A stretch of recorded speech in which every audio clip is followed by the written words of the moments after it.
Good evening. Welcome in on Monday night to State of the Tigers, presented by James Carlton State Farm Insurance here on PowerMizzou.com, podcast, YouTube. I don't know. You can probably find some other places to listen to or watch us as well. This is Gabe DeArmond. I see my camera just went off, so I need to fix that. I am now back, and I'm on your screen. So we fixed that. Rocky beginning, only 30 seconds in, but we've got things going. Gabe DeArmond here, PowerMizzou.com publisher, inviting you to join us for the next hour or so. Gerard Hamilton coming up in a minute. Drew King will be by after that. Want to remind you that we are brought to you every single Monday night. Next Monday will be a little bit different because they're playing basketball, but once a week by James Carlton, State Farm Insurance, carltoninsurance.net, facebook.com/Carlton Insurance, or if you want to pick up the phone and call James at 314-961-4800. His people want to get you the best deal they can on insurance. They want to save you a little bit of money. And if you get a quote and tell them you heard about them on Power Mizzou, they are going to make a donation to the Name, Image, and Likeness Fund for Missouri in your name. So get all of that done. And we're going to spend some time now talking to Gerard Hamilton about Mizzou football. Gerard, you have covered, 30-ish games for us. I've got to imagine that one was pretty close to 30 on the watchability scale. Yeah, it was a. there might be a couple that have been worse, but that one wasn't good. It ranks definitely at the bottom for the P4 games.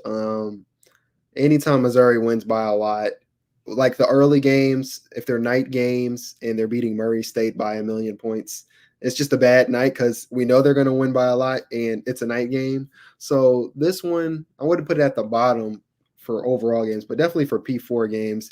And it wasn't the worst. It wasn't like from start to finish, but there was definitely a certain point in the second quarter, well, when Cook left, that is when the game turned into pretty bad. So, well, not right when he left. It was one play after that, but there you go. And I know Eli Drinkwitz got a little upset when somebody asked him after the game if he saw any similarities between A&M and Alabama. I think it's a valid question because they got blown out in both games. The Alabama one was better. I don't know if you felt this way. I watched the first quarter and a half of that game and thought Alabama is begging to lose this game. They're inviting Missouri to beat them. Missouri just offensively was not particularly interested in following through. I can't remember where I wrote this at because I've written a lot the last couple of days, but I wrote something basically saying that for the first 25 minutes of the game, Missouri's defense, they treated Alabama's offense as what it is today. Not the one of yesteryear where it's a juggernaut. It played them how it should have played them. So obviously when Cook goes down and turnovers start happening, you lose the field position battle. Alabama's still a top team. They can make stuff work with the playmakers they have, but it wasn't like how we've seen in the past where they can just do whatever they want. They were having a really, really tough time. They ended up getting, I wrote that they had 72 yards before Cook left the game. They got 414 after. So you see what the field position and all that stuff does with that. So they weren't some crazy juggernaut we're used to. That game was just that game was like boiling a frog, and Missouri's the frog, right? You at the beginning, Missouri was in the cool pot of water, and then they turned the heat up, and they just turn it up a little bit at a time, and by the time you knew it, the frog was dead. It wasn't. A&M was sudden. A&M was get thrown in the deep fryer. But that was just kind of we're just going to slowly bring the temperature up, and then there's not anything you can do about it. Look, I don't think we need to spend a ton more time talking about that game. We're going to talk about what came out of it. Want to invite you guys, comments, questions, all that. Freeway Jared is here, and we're going to get his question up first before we get into everything. Then we'll get into some topics we have. Take the rest of your questions. Drew King's going to come along and talk Missouri basketball about 2/3 of the way through.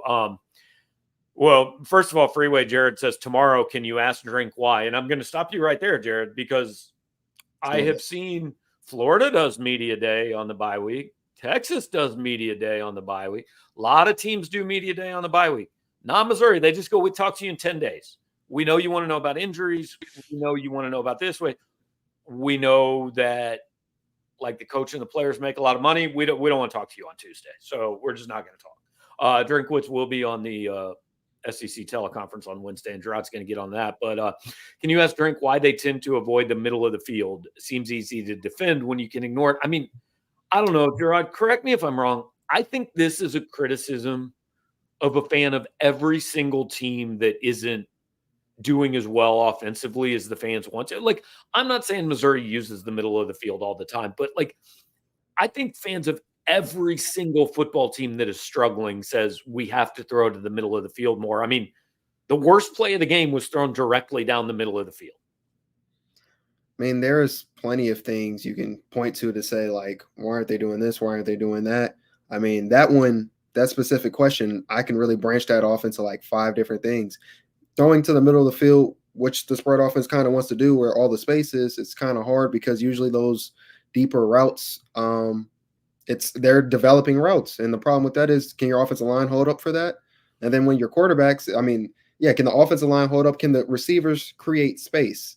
I know some people are asking like, oh, I see them creating space. Look, the broadcast may show you a play or two where they're like, oh, It happens some. Yeah, Cook or Pine missed whoever was wide open. But from the stadium, we've been talking about this all year. This isn't something that was just brought up last week. Been saying it all year. They are not getting open. And then when Cook or whoever's rolling out, they're still not trying to do something to get open. They run their route and stop. So there's plenty of reasons why it's just like success offensively isn't happening. I mean, yeah, middle of the field is one of them, but it's a lot of different things that go into that.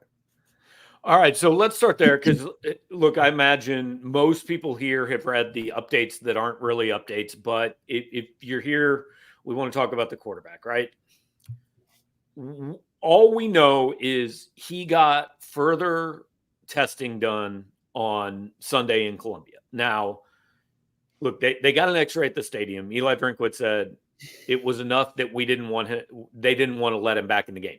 So that tells you that X-ray is not clean. There's something on that X-ray that concerns them. They do the further tests. They get X-rays on Sunday. I promise you, Brady Cook and Eli Drinkwitz have those results. They know what's wrong, and they know how long it's going to take. Again, they appear to want to get through this week without telling anybody that. We'll see if that happens or not. Frankly, we're going to attempt. Hopefully it doesn't. Hopefully we can tell you guys what's going on.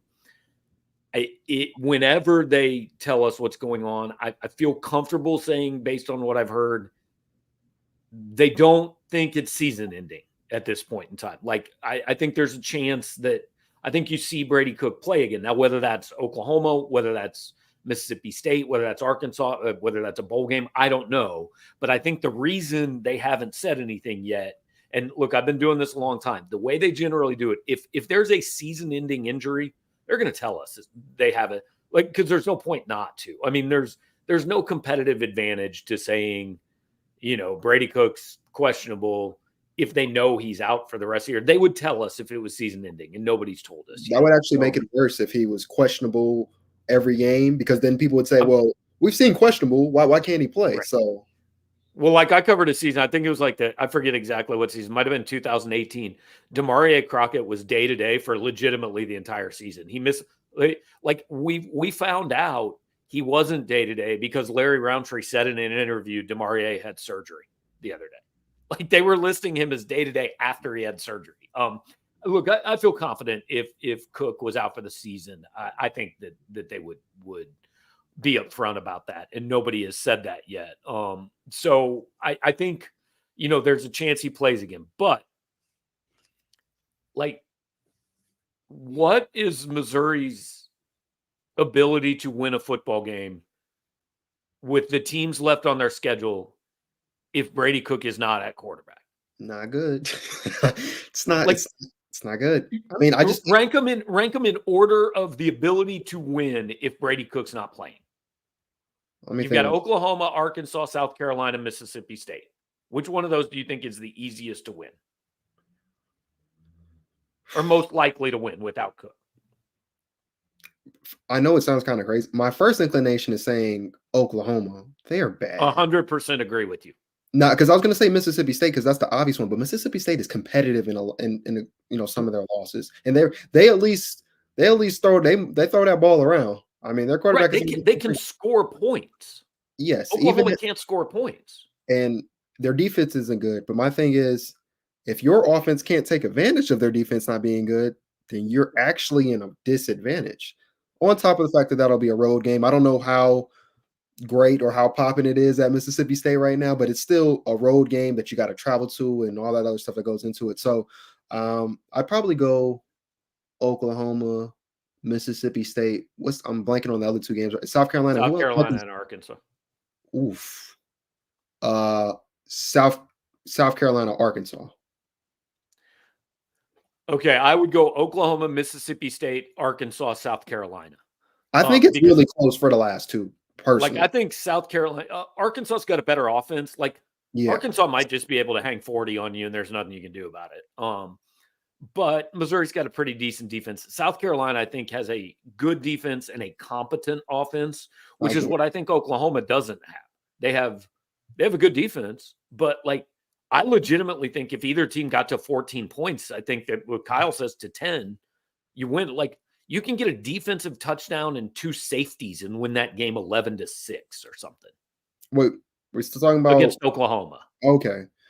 Yeah, I joked that Oklahoma gave up 10 sacks and 15 tackles for loss versus Ole Miss this past week. So there could be more sacks than points. 10 sacks. I mean, that's insane. As bad as Vandy has been, as bad as Mississippi State has been, I've never heard of them being that bad that they're like someone owns a rental property in the backfield like that. It's well, crazy. And it like I talked to somebody that covered the Ole Miss Oklahoma game, and he said, "Look, Ole Miss's offensive line is pretty shaky.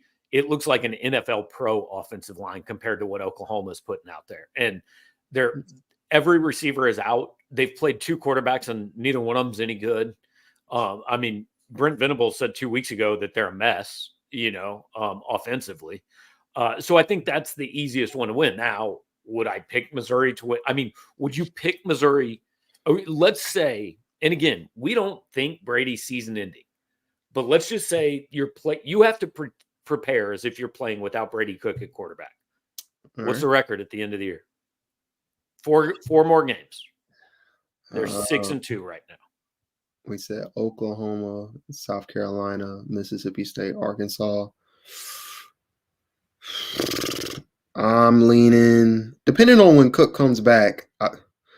Right, we're pretending here that he doesn't play. Okay. Oh well, 7-5 at best.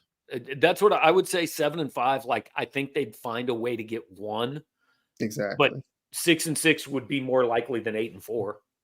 Correct. Because I mean, that just like they have looked non-functional with Drew Pine at quarterback the last 2 weeks. He's had 14 drives as Missouri's quarterback in the last 2 weeks, and they have 3 points. I mean, it's not good. Something you guys are gonna see in the column tomorrow is I was just writing about like what they have behind Brady Cook. Obviously, we know it's Pine, J.R. Blood, and Aiden Glover. When you look at it, I mean, you might as well throw Brett Brown and Tommy Locke in there. Well, why not? If J.R. Blood played, why can't those guys play? Well, he has actual experience. He's played college football somewhere before. Fair. Counts to something. Fair. But my thing is, I guess we're realizing how big Sam Horn's injury is. And the reason that is because I think it's smart to have a backup quarterback who is similar play style wise to your starting quarterback. So you don't have to change the entire offense. Now, sometimes it does work when you have look at Texas A&M, 2 different quarterbacks, and sometimes that work, but it's easier to make your offense be like, all right, we're going from Cook to Horn. We know Horn can do this, and this. He has the size or whatever. When you go from what Cook is to what Pine is. I mean, like, what is he? What is Drew Pine? And my thing is, we said during this past week's game, didn't seem like they had a real plan an effective plan. Running the ball, they ran the ball 9 times when Cook was in the game. They ran the ball 30 times and threw it 12 times with 3 interceptions after. That's not a plan. I could do that. But also, literally, what plan works when your quarterback plays the way Drew Pine plays? Well, my thing is, you just got to figure out, I mean, you've got a couple weeks now. You just got to figure out what throws can he make? What's something that can make, lessen the pressure that they can go to consistently? A lot of it is going to be running the ball, but you can't Yep. run the ball out of like, You can't run it all the time. Like at some point, they're just going to put 8 guys in the box and say you're not allowed to run it. exactly. Like you don't want to become what they were in this past game where a team sees the backup end and knows automatically you're running the ball. We know that guy's not throwing it. You got to have something where it's just like they have to respect the quarterback to a degree that he would actually do his job and pass the ball. Andrew, we appreciate the super chat. He says he's got eligibility left. I'm out, but frankly, it wouldn't have been that much worse than what happened to put me out there on my one leg at 48 years old. All right, so what if Brady's out? Let's just the first game. If Brady's out against Oklahoma, what would you do at quarterback? Brady's out versus Oklahoma.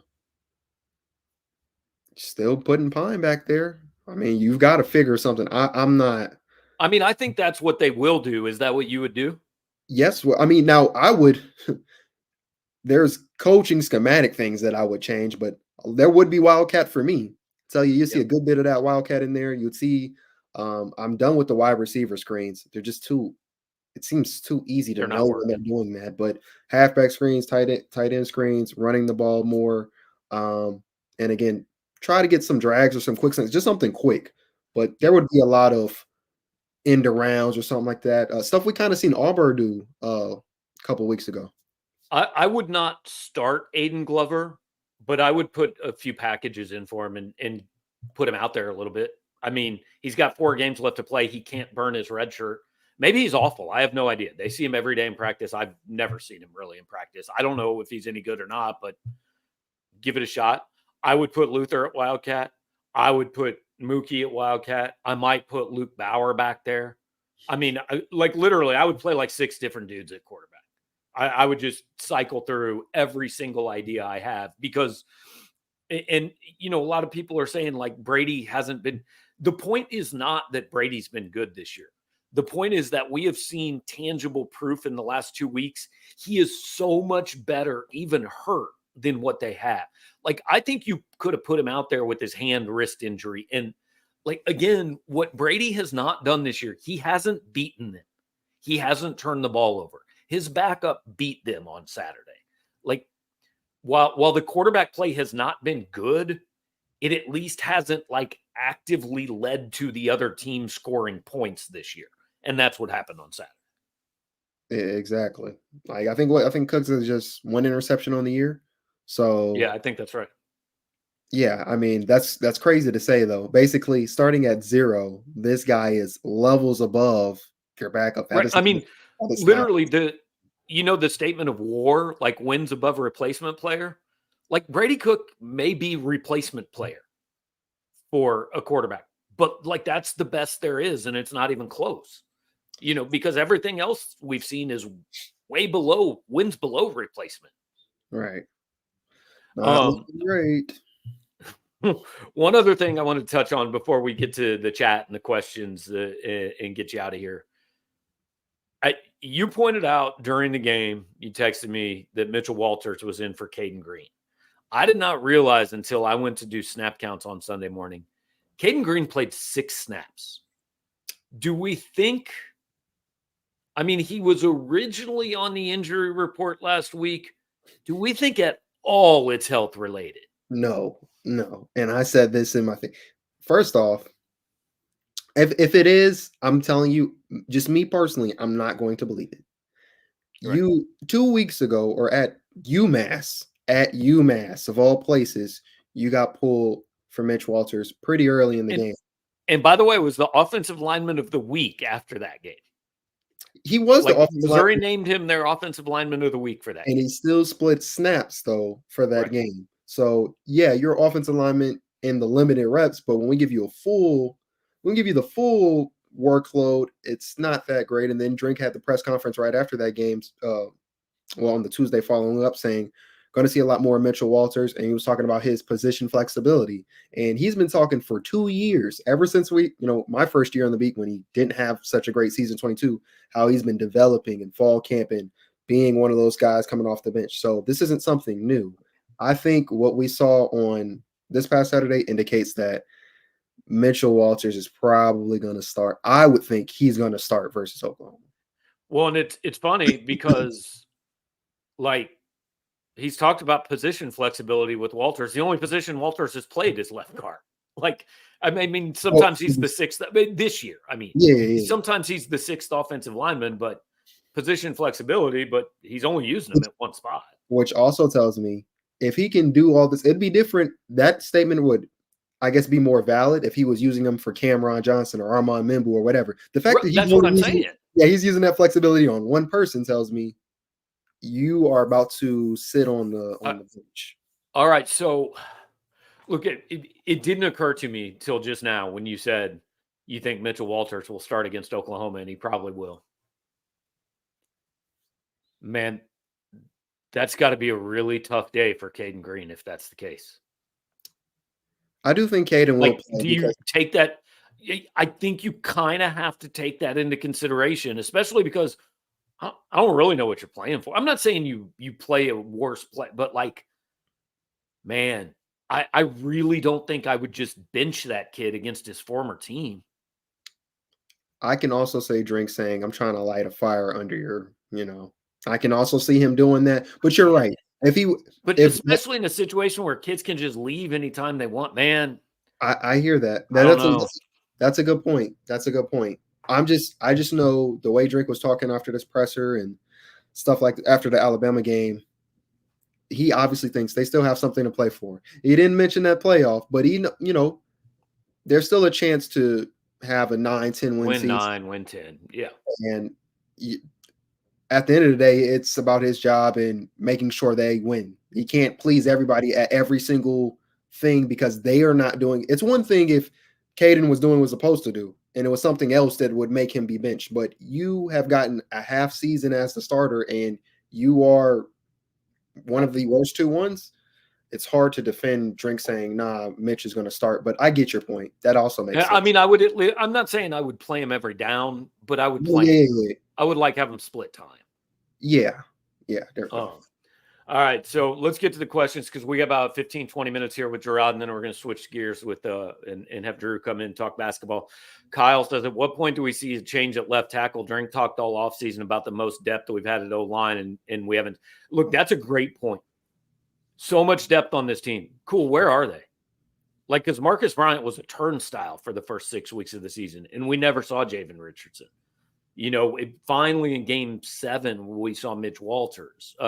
Look, I don't think Cameron Johnson's been all SEC or anything this year either. He's taken almost every snap except the game he was hurt. I mean, it's a good point. And it happens at a lot of positions. This is a pattern with Drinkwitz. Before the season, he talks up all the depth. And then once he gets into it, we just almost never see it. He just sticks with the frontline guys. Drink is like, I know they do this in basketball. They probably do this in all sports, but I know this in basketball. You got your 8 to 10 guy rotation or whatever you do there in the regular season, and then it goes to about 7, maybe, right, in the postseason. Drink is the postseason all the time. Right. It's always like. Oh, yeah. So he's clearly a guy, which a lot of coaches are, but you can see how much he's not really willing to bend on this front as far as like, this is who I trust to play. Obviously, like we see, like again, back to Texas A&M and Mike Elko, his team was trailing, I think, double digits this past weekend. And he said, we got to get a spark at the number 1 position on the team. We got to get a spark and get a change. And it worked out for him. So I think it's just that drink style. Yeah, because on defense, obviously, they play a lot of guys. Now, that's always true. Teams always play more guys on defense than they do on offense. But also, that's the side of the ball that Drink probably has a little less input day to day on, rotations and all that. I mean, offensively, it's just, look, it's been running back the last few years. And oddly, that's the place where they've actually switched some guys. But like tight end, there's 2 of them. It's the running one and the passing one. Receiver, they play about 5, but that's really about it. I mean, Marquise Johnson hadn't gotten out there a lot lately. I know he's been hurt, but like, Daniel Budd gets a few snaps. We don't see a lot of Mekhi Miller, it doesn't seem like. I'll say it feels like the regular 3, and then I noticed Josh Manning. I know Mekhi will have a couple snaps here, Marquise and Daniel, but it really feels like 3.5 is what I put it. Because even Joshua Manning is not getting the snaps I think he probably has earned to this point. And so, it's hard to reconcile that with, hey, the competitive depth at every spot is. I think we've got 2 guys at every spot. It's the deepest team I've ever had. You're not really playing. I don't know. That just feels like I don't know. It just feels like going back to the greatest wide receiver room thing. Like we're not seeing a lot of the talk, and that's what happens at fall camp. Every team thinks they can do everything, and they've got the best roster or whatever. And then obviously you see like what the real is when the season comes. But there's just like there's so many things we can point to. We say like, well, in the offseason you said this, and you was feeling this way, and you thought this way, and we was going to see this guy, and it just doesn't pan out for one reason or another. Yep. All right, this one's for you because you actually go. Crump wants to know if the receivers practice. Everyone practices. Now, what we see, we don't really get to see them doing too many drills lined up against DBs. Every now and then they'll do a drill where the quarterback throws a fade ball. We assume they practice. Yeah, but they don't. We don't get to see like, any 7-on-7s or any scrimmage. Like we don't know. Mm-hmm. And Mizzou Blues brings up a good point. Kentucky had a solid year with Lynn Bowden at quarterback. He played like 7 games at quarterback. Like, look, I'm not saying you do it every down, but I don't understand why we haven't seen Luther take a direct snap. I don't know. I personally. I mean, we know he can catch. I just think they're being stubborn. They've been stubborn all year with tons of different things that they should at least try. I mean, you want to try a flea flicker before a halfback or a tight end screen? You got to give me a break, man. Chris wants to know which is worse, the hand or the ankle. I think it's pretty clearly the hand at this point because, like, he came back with the ankle against Auburn. He started with the ankle, and he didn't look perfect, but like I didn't think the ankle was a major problem. Did you? At Alabama? No, I can only remember him rolling out a couple times, but I mean, obviously it wasn't like when he came back from the hospital, but it was all right. I kind of think in a way they're close as far as just like you played 1 week after getting an injury that would put people out for about a month at the least, and then you heard something else like, and you're playing on these injuries. I don't think it gets any better. I think they're both right, just. But which one can you live with? You can live with the ankle over obviously the wrist. Because look, there's only one he's gotten x-rayed twice over the weekend, and it wasn't the ankle. Right. So that's the worst one. If we're comparing. Let's see. Will Glover burn his red shirt if he played the rest of the regular season games? He would not. He can play all 4. Here you go. See, Hunchback, can last year's punter play quarterback? I'm there, man. Just throw it. Luke Bauer, throw it up, baby. At this point, let's just tell them to get in punt formation and run all their trick plays out of there, and for the whole game, forget it, just the whole game. Do we get OU or A&M's backup quarterback in the portal? So, look, I think we agree they've got to go into the portal for a quarterback, right? I thought they were going to go in the portal even before Sam Horn got injured. Like I've always thought this was going to be something they do. Do they? My thing is, how many do they get actually? Yeah, like you think they could theoretically take, but the problem is if you take more than one of them's clearly not good enough to be a starter. Like you're not going and getting 2 guys who think they can start at an SEC school in the portal. Fair. No, I think that's fair. I just think between Horn, Pine, at least I don't know if both of them are going to be like, and it's my thinking.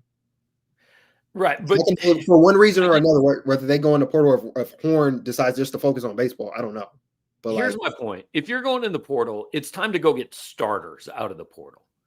This Jake Garcia, Jack Abraham, Drew Pine parade out of the port. What's the point? Yeah, I get it. Not one of those guys was good enough to step in and win you a football game at this point.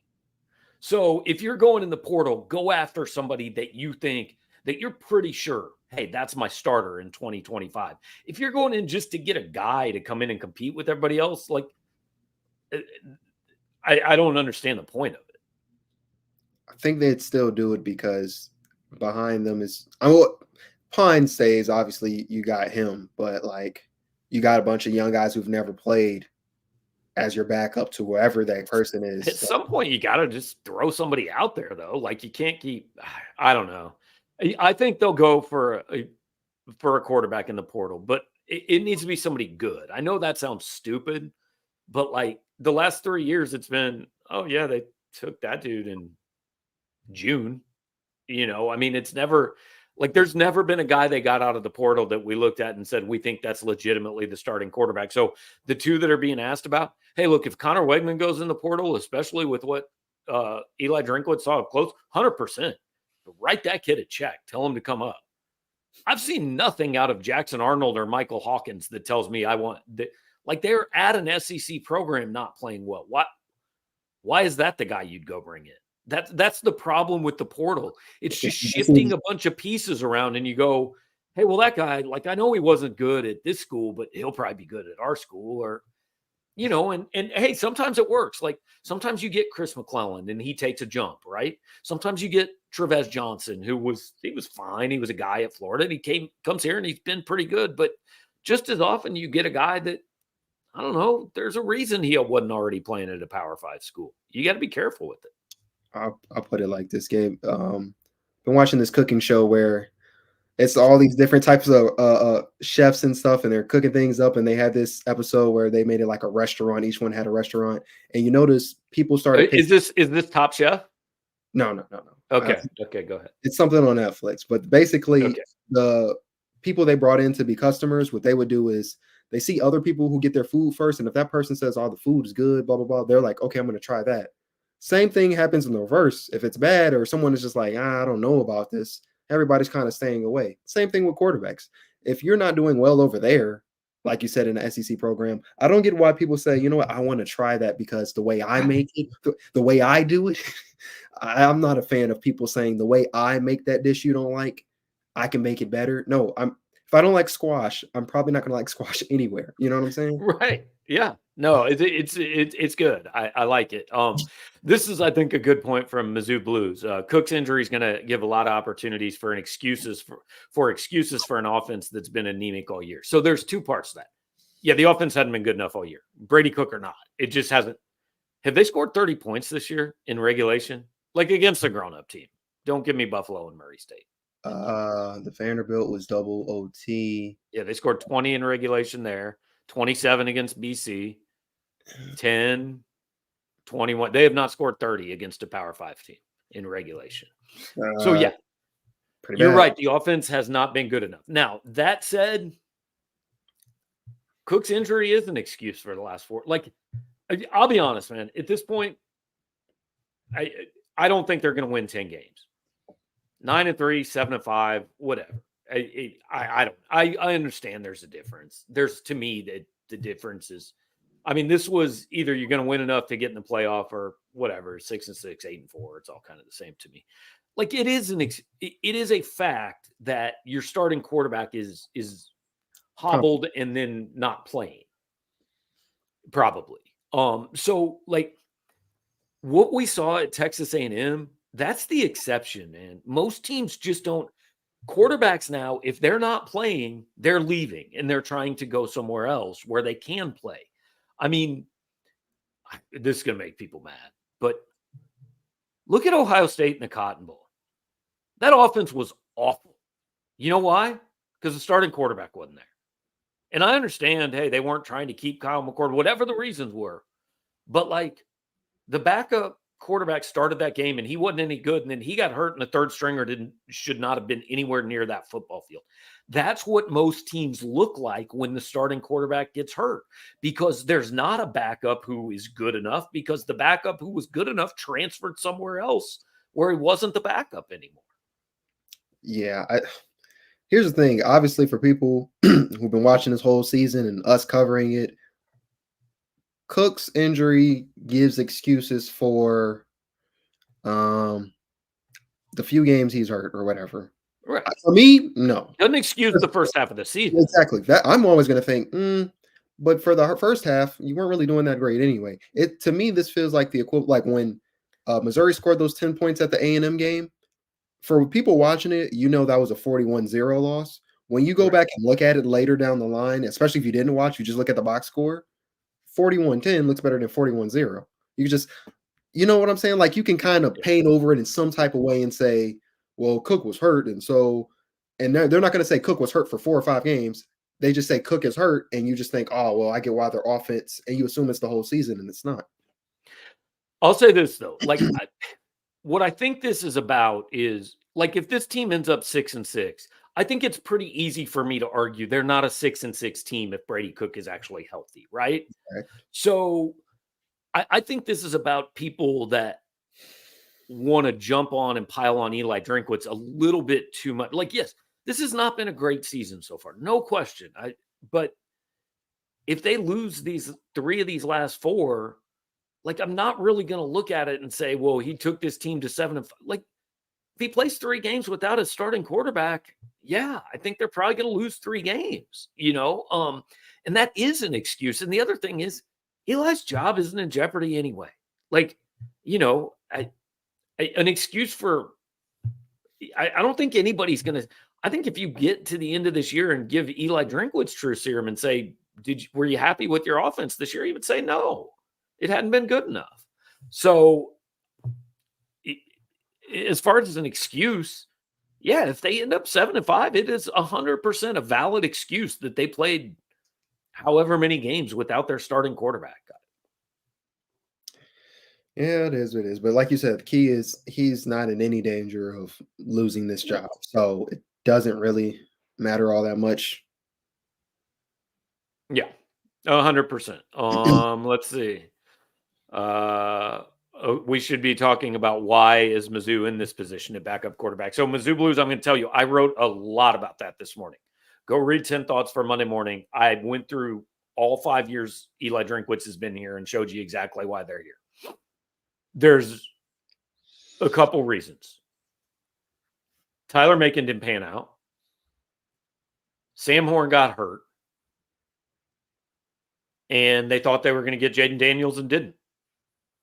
And then went to the parade of backup camp bodies from the portal the last 3 years. I mean, that's really it. And again, like who has a starting quarterback that's really good? Like, yeah, A&M, that's worked well, right?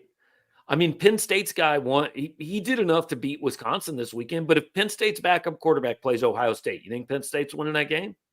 No. No. If Ohio State's backup quarterback plays Penn State, is Ohio State winning that game?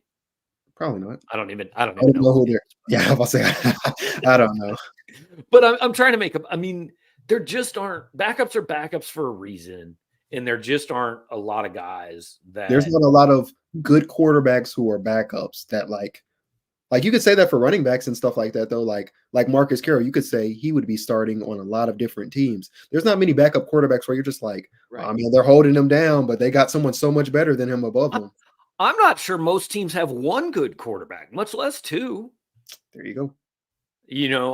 So they're there because I mean, look, I'm not going to argue that Drink has been exceptional at quarterback. He hasn't. We're 5 years in, and his best quarterback is still a guy who was recruited by Barry Odom, who he's tried to recruit over 3 different times and hasn't been able to do it. So this is not an argument for Drinkwitz has been exceptional with the quarterback position by any means.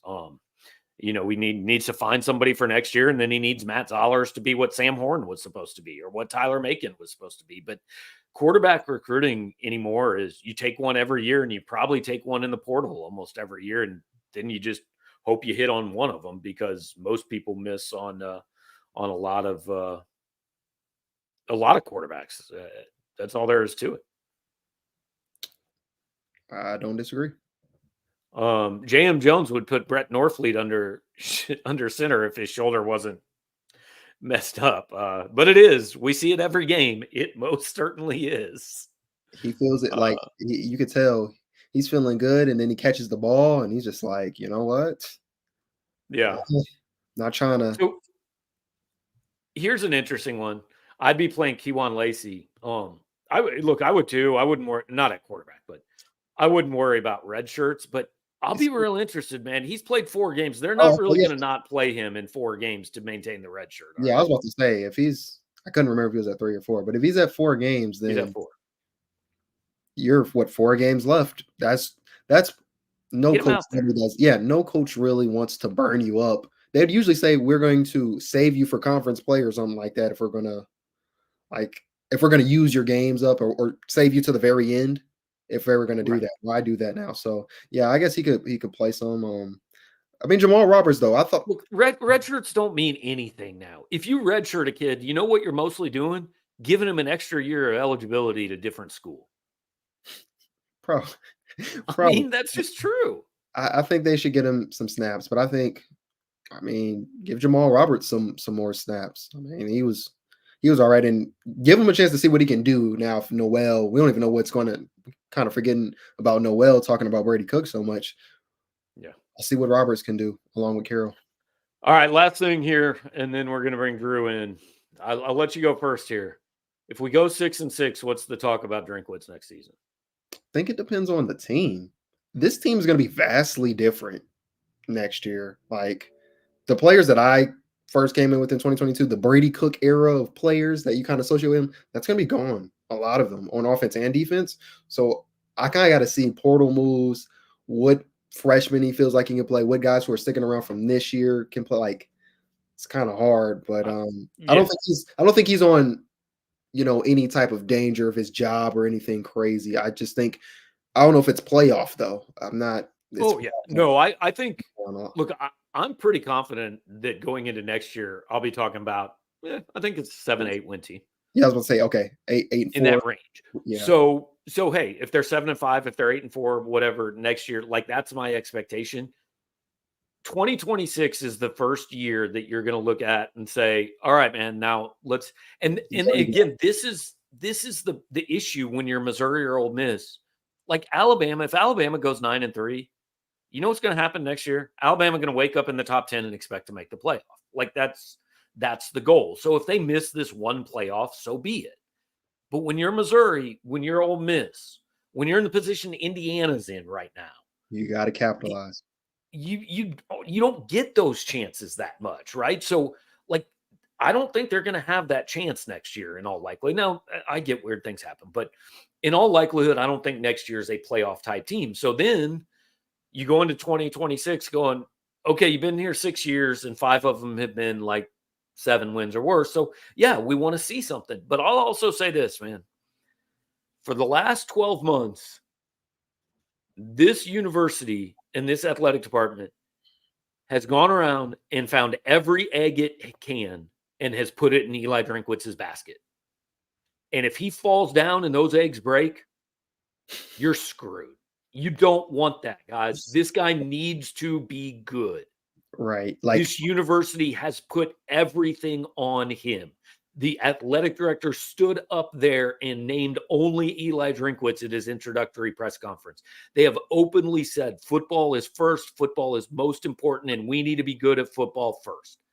If this guy can't get that done, you just asked your fans for $250 million for a new stadium. You rewrote state laws. They need him to succeed. We can't be talking about in 2 years, should you fire this guy? That's disastrous for this program if that happens. next year, I wouldn't call it, a rebuild. That's too strong. It's more of a retool. Like you retool and start that new foundation post Cook era, like I was talking about. But then, like you said, 2026, it's like where you're at because Need to see some progress. Yeah. it took a lot of work to get to this point. Yep. And obviously, if you make the playoff or you're even 10-2 and you're on that border and you got to think it's on the committee or whatever, you can parlay that. Now that they can't really parlay that, or we don't see them parlaying that. Obviously, if they win out, it's different. But if they don't parlay that, they don't get these wins, you got to kind of it's a step down. So next year, I feel like there's maybe a little pressure because it's just like you should at least go 7-5, 8-4. Right. I mean, there's pressure every year in the SEC. Yeah. But it's not the retool of okay, we can afford to go 4-8, 5-7, and then go. No, that should never happen. You still have to be a decent team and then propel in the year after. Right.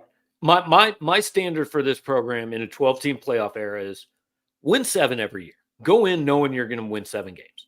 And then when it lines up, And then sometimes, obviously, you're going to win 9, whatever. But when it lines up, go get me 10 or 11 and get me that playoff spot. What? And not every year. That's not the standard here. Not every year.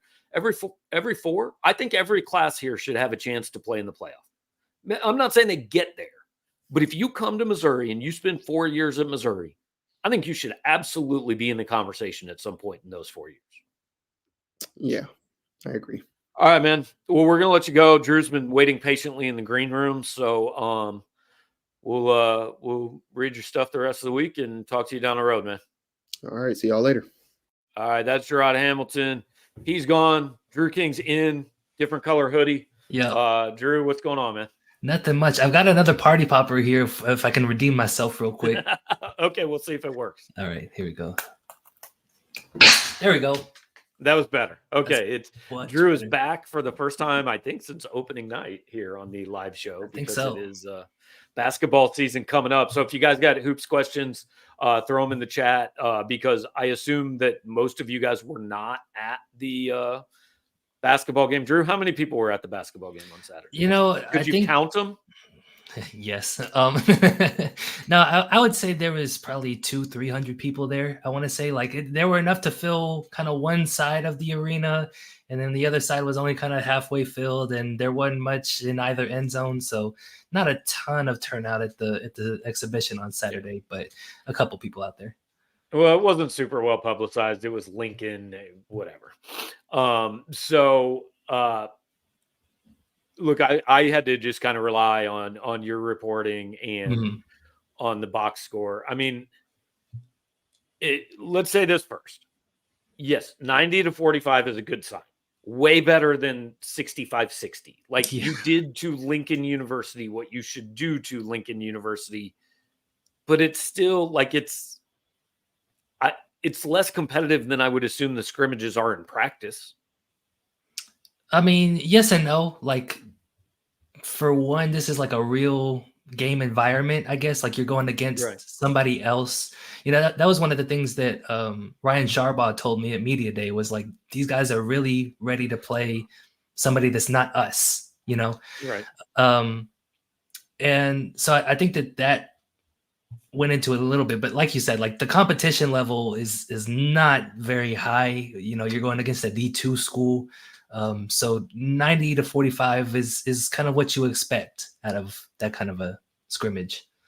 All right, we're doing this in reverse order. We're going to take a few questions from you guys first before we dive into any bigger picture topics. Did it at least feel like a big difference athletically between this team and last year's team? And dude, last year's team, you just looked at and go, they just don't have the guys in the SEC. They don't have athletes. Yeah. I'll say it's at least a slight step up in athleticism. Everybody looks athletic against Lincoln is the thing, right? So I couldn't tell you for sure that this is going to be head and shoulders better. But what did stand out to me was just the size of this team, Gabe. I know you were there at Media Day. Look, they all look big to me, right? But I mean, I'm 6'2", right? I'm not a small guy. I thought Nick Honor was tall. Not really, but no. But I went to go talk to T.O. Barrett, right? And he's towering over me, and he's the small freshman. So at one point, Dennis Gates had a lineup with Marquez Warwick, Marcus Allen, Trent Pierce, Mark Mitchell, and Josh Gray. That's 4 guys all taller than Noah Carter. Yeah. So I think that stood out to me more so than the athleticism did. All right, I got to put this up because this is good. Yeah. Dennis Gates says Lincoln is the best community college team in the nation. Well done. I appreciate that. Also got to answer one quick football question. Aaron Kate says, how good a QB can we get for $100K next year? You can't even get a backup for $100K. That's not happening in this world. All right. Maybe I should be a backup quarterback. There you go. It'd be a good listen. Yeah. Does Mizzou finally have the dog to play inside and not be afraid to attempt to catch a rebound? Okay, so that was probably the biggest red flag coming out of this, right? Is they gave up 11 offensive rebounds to Lincoln. Now, at the same time, there were a lot of missed shots, right? There were a lot of offensive rebounds available to Lincoln, but you still would have liked to see that number probably cut in half at least. Mizzou ended up getting out rebounded 31-29. But Oh, yeah. So oh. that's probably the biggest red flag. It's something that Dennis Gates said he And was going to look at in that's film. when there were a lot more Lincoln missed shots than Missouri missed shots. Like Correct. Missouri should have out rebounded that team by 20. Yeah. So that's probably the most significant. As far as playing inside on offense, like you did see some much better play there than last year, right? Like Peyton Marshall really stood out in the post. Mark Mitchell was getting to the rim pretty much at will. So I think that this team is a lot more physical in that sense, but rebounding wise, I think there are some reasons to still be concerned here. So here's where I'm at, and I don't know if you're here yet or not, but here's where I'm at with Dennis Gates. His teams are going to be bad at rebounding. They just are. Yeah. It's just, I accept it as fact. I can get mad at it if I want. I can deal with whatever, but they're not going to rebound well. When Mike Anderson was here, his teams were awful at rebounding. They gave up so many offensive rebounds, but the difference was they stole so many possessions on defense that he said, I don't care if we get beat on rebounding. I care if rebounding plus turnovers, we come out ahead. And they usually did, because they'd force 24 turnovers and only give up 7. And so you got out rebounded by 12. You still won that battle. The difference is I haven't seen a Dennis Gates team that's good enough at defense to make up for that. Right. And that's what he has to show me. The rebounding is okay. You can suck at rebounding if you can do other things really well. But we've got to see him do those other things really well. Yeah, absolutely. And that's kind of what worked well with his first team at Mizzou, right? Like they got a lot of turnovers that first year and made up for, being a bottom 2 defensive rebounding team in the country. So coming into this year, like, yes, they did give up 31-29 rebounds, but they also forced 26 turnovers in that game, right? And so that's where you're going to see a big difference. I think that here's a hot take for me, Gabe. I think that this team can not only be solid on defense, I think they could actually be good on defense. Okay.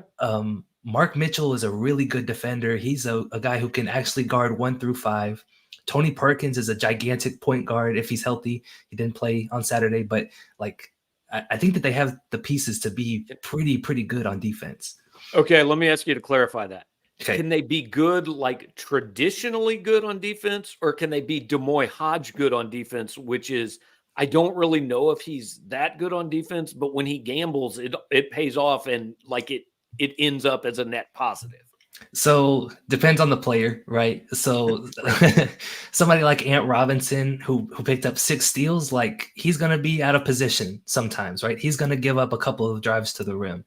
But with guys like, let's say Josh Gray or with a Mark Mitchell, like I think these guys will have the versatility and the quickness to be able to cover up with some of those gambles that they're going after. They held Lincoln, let me see here. They held them to 25% shooting in the first half. Like, regardless of the team you played, that's a pretty good number to keep a team making one of their every 4 shots. So I think that was something they can hang their hat on. But yeah, like I think that this team's ceiling defensively is higher than either of the first 2 teams that Dennis Gates has had here. Okay, let's take just a couple more quick questions. Somebody had asked, and I can't find it right now, but what are realistic expectations for this team in the SEC? And look, we don't know the answer to that until we see everybody play a little bit, right? Yeah, exactly. Actually, Memphis is playing Alabama right now in the next. They're down 10 at the under 4. There you go. In the first half. But yeah, so I think realistic expectations. I think we both agree here. They're pretty dead on the border of the bubble of the NCAA tournament, right? Like 500-ish, right? Yeah. Like if you want to be a tournament team, then you need to at least be 9-9. Yeah, you have to have double-digit wins in non-conference, right? Yes. That means beating Cal and the Blood Donors. And then if you can also pick up a win over, sure wouldn't hurt to pick up Memphis or Illinois, yeah, like that helps a lot. And then you got to go 500 in SEC play. I think the closer that this team is to 20 wins in the regular season, the better their odds are going into the SEC tournament of making the big dance. Illinois, I know, kind of got pounded by Ole Miss in an exhibition yesterday at Oxford. Now, hey, exhibitions, whatever. I mean, guys are trying things out. Alabama's up 10 on Memphis. So look, coaches probably hate it. I like actually starting with an interesting game. Like, I'm glad to have a game to care about. I'm glad it's not, Little Sisters of Holy Cross or whatever that Missouri's playing next Monday. Like, I don't know what to think about Memphis, man. Like, I don't even know who's on the roster anymore. Well, okay, so they do have some names you'll probably recognize, Gabe, right? And I think the biggest matchup going into this one is going to be Mizzou's big three of Peyton Marshall, Trent Burns, and Josh Gray going up against Dane Danger and Musa Cisse. Like, that's a big I know time. both those guys, yeah, exactly. So those are like real deal high major centers that Mizzou's newcomers are going to go against. So we're going to learn a lot about the big guys in this matchup. And then, like, at point guard, Memphis picked up Tyrese Hunter, who was Texas's starter last season.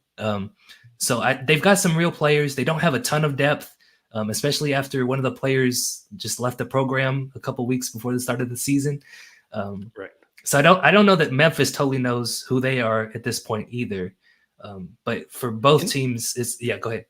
Like, that's a good opportunity. Hey, they're figuring things out. Go down there and get a road win that might end up looking pretty good.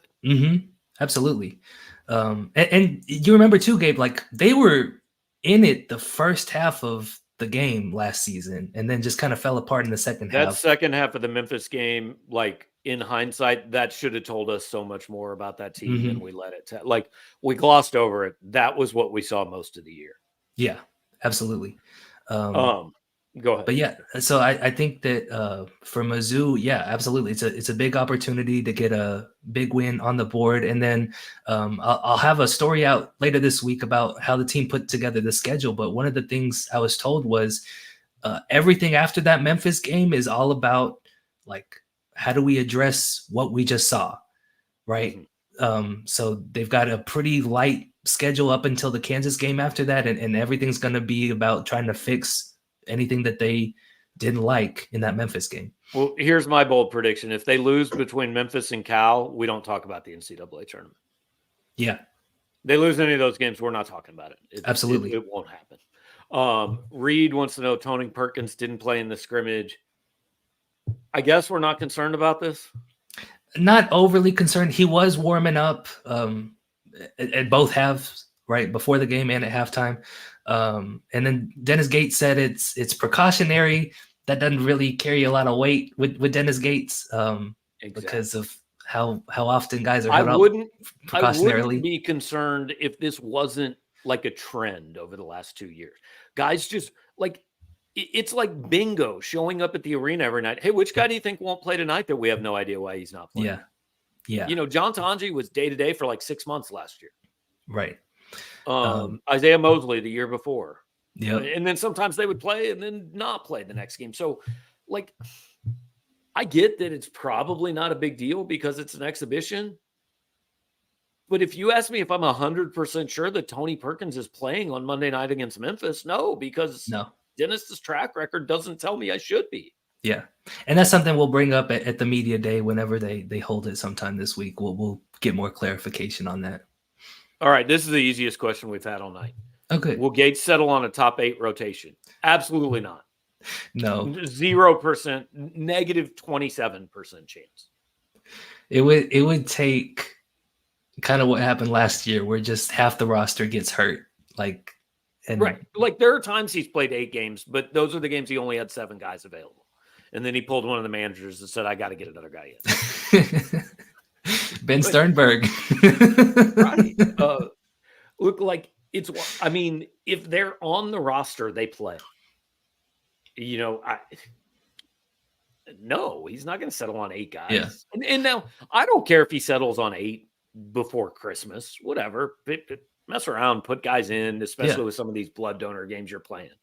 But I do think it's important by, mid-January that, hey, yeah, that's cool. You can have 2 or 3 other guys that give me 9 minutes a game, but I got to quit not knowing which 6 guys are going to lead the team in minutes every night. Mm-hmm. And I did the research on that too, Gabe. So on average, he plays 11 or 12 guys at least 10 minutes a night. Now he does like to play his starters a little more than usual, right? You'll see a lot of guys play 30 plus minutes, 25, 20 minutes. But as far as like guys who get into the game, it's going to be a dozen. It's going to be a dozen guys. Always. Mark wants to know which freshman will be the breakout player. I mean, there's the one easy answer, right? Do you have anything other than Honor Boateng? It wouldn't totally shock me if Peyton Marshall ends up being the starter at some point this season. I think that he looked pretty mobile in the exhibition. He looks like he can move around and is conditioned enough to hold up in college. He's a really talented scorer inside, so I won't be completely shocked if he takes Josh Gray's spot sometime in 2025. I'm not going to go breakout player, but this is the guy since they signed him that I just think plays more minutes than people expect is Marcus Allen. Because he's a defensive guy. Mm-hmm. He's a good athlete. I think he fits what they like in a guard. Like, again, I'm not saying that he's going to be in the starting lineup or play 20 minutes a game, anything like that. But I think he plays more than people are going to go into the season thinking he plays. Yeah, I would agree with that as far as the freshman. And he's a CY special, right? Like you would have seen Marcus Allen at Florida State if CY was still over there. So, yeah, I agree with you. I think that Marcus Allen has the size and the tools to be able to play right away. He's just got a lot of older guys in front of him. Yeah, you got to give him that ball on the goal line, man. Marcus Allen never been stopped on third one. I know that. All right, so this is a good place to finish. This is where I was going to go to finish up, and Henry kind of reminds me. What do you think? Missouri picks up Nicholas Randall today. Just kind of give us the thumbnail sketch. You know, I know you've seen him play a little bit out on the AAU circuit and kind of what this means for the class. Yeah, so he's a 6'7", 6'8" big guy.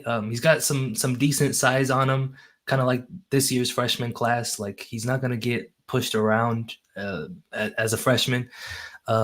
He's a little bit of a work in progress though, right? He can do a lot inside. He's got a little bit of bounce to him. Can run the floor pretty well. Eric Bossi kind of described him as a small ball 5, which I think is accurate. He's got the upside to move down to that 4 spot if he can develop his jump shot a little bit better. He's never been a great shooter. So that's probably the number one thing that Dennis Gates is going to work on with him when he gets here.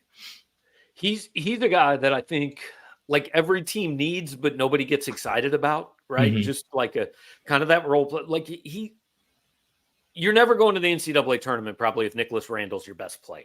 Right. But every team needs guys that aren't the best player. I think a career path is, hey, spot minutes as a freshman, works into the rotation as a sophomore, and hopefully he's still here and is a solid contributor / starter in his 3rd year in the program. I mean, I think that's the path. And I know people want every freshman to be a 5-star and come in and make instant impact, but that's just not how you build teams. So I think that's a reasonable career path for him. Yeah. And it's kind of similar to how I view what T.O. Barrett's going to be for this team, right? I don't think T.O. Barrett's going to play a ton this season, but he's a winner, man. Like he's just been in a winning program every single place that he's been at. He reminds me of like a taller, slightly more athletic Trago Million, where like he just wants to play, you know? So those guys are absolutely important to the program. And I think that Nicholas Randall kind of fits the bill there. All right. So like Drew said, we're expecting a media day at some point with Dennis and players this week. Football team's not talking. Basketball team we think will. And then Drew will head down to Memphis on Monday morning and have full coverage from, I don't even know where they play anymore. They used to play at a place called the Pyramid, but that was back when Penny played. So I don't know where they play now. It's FedEx Forum now. FedEx Forum. They play the Grizzlies place. Yep. Okay. Yep. All right. So, yeah, guys, it's crossover season. I mean, every day now, football and basketball content. So it's the best time to hang out with us. And you still save 30% on a subscription if you don't already subscribe. I know that a lot of you guys do, but if you don't, you can still get a year for 30% off. or a month for $1. Drew, we'll let you go, man. Appreciate it, and we will be in touch. Sounds good, Gabe. I've got let me check. I got 7 more party poppers. So whenever you want me to set 7 those more off. shows. Yeah. Perfect. All right, sounds good, man. We'll see you, Drew. Sounds good. All right, so guys, appreciate you all hanging out here with us. For Monday night, pretty good crowd, a lot of questions. Appreciate the chat. Want to remind you before we do go, make sure to get in touch with our friend James Carlton at State Farm Insurance in Webster Groves, Missouri. He sponsors this show every single week. You guys familiar with him? He's even been on here with us a couple times. Might get him on again sometime in the near future. But you go to carltoninsurance.net. You can give him a call at 314-961-4800. He's my insurance agent. He's Drew's insurance agent. Great customer service. He's going to save you as much money as he possibly can. And he also, if you tell him that you heard about him on Power Mizzou and he gives you a quote, then he's going to donate a little bit of money to Mizzou's NIL fund for you guys doing that. So encourage you to do that. Thanks for hanging out with us. We may be back later in the week, talk a little more basketball, kind of depending on what the schedule is, or, if something happens, if we get Brady Cook news, we might jump on here and do something. Bye week's a little bit in flux. Obviously, no opponent preview, no post-game show next weekend, but we do plan to probably be back at some point before the Memphis basketball game. So thanks for hanging out. Like, comment, subscribe, share us on social media, do all those things. Talk to you next time.